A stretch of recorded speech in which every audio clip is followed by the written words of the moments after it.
Telugu PMC ప్రేక్షకులకు స్వాగతం. Hi friends, మీరు గనక ఇప్పుడే మా ఛానల్కు వచ్చినట్లయితే మా ఛానల్ని సబ్స్క్రైబ్ చేసుకోండి. సబ్స్క్రైబ్ చేయడంతో పాటు పక్కనే ఉన్న బెల్ ఐకాన్ని క్లిక్ చేయండి.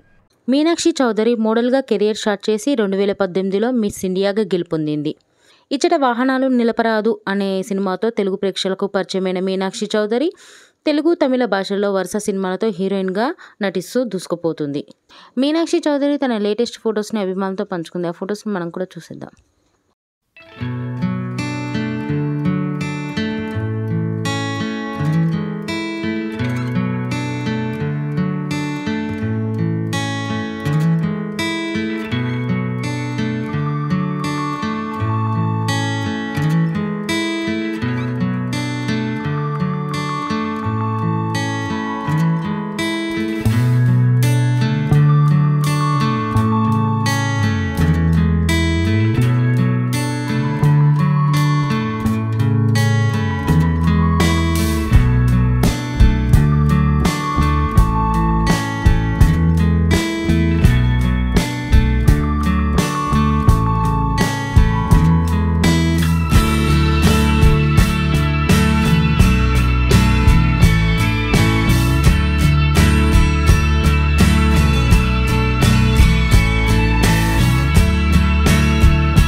ఈ వీడియో మీకు నచ్చినట్లయితే లైక్ చేసి మరిన్ని టాలీవుడ్ లేటెస్ట్ అప్డేట్స్ మిస్ అవ్వకుండా చూడాలంటే తెలుగు పిఎంసి ఛానల్ను సబ్స్క్రైబ్ చేసుకొని పక్కనే ఉన్న బెల్ ఐకాన్ని క్లిక్ చేయండి.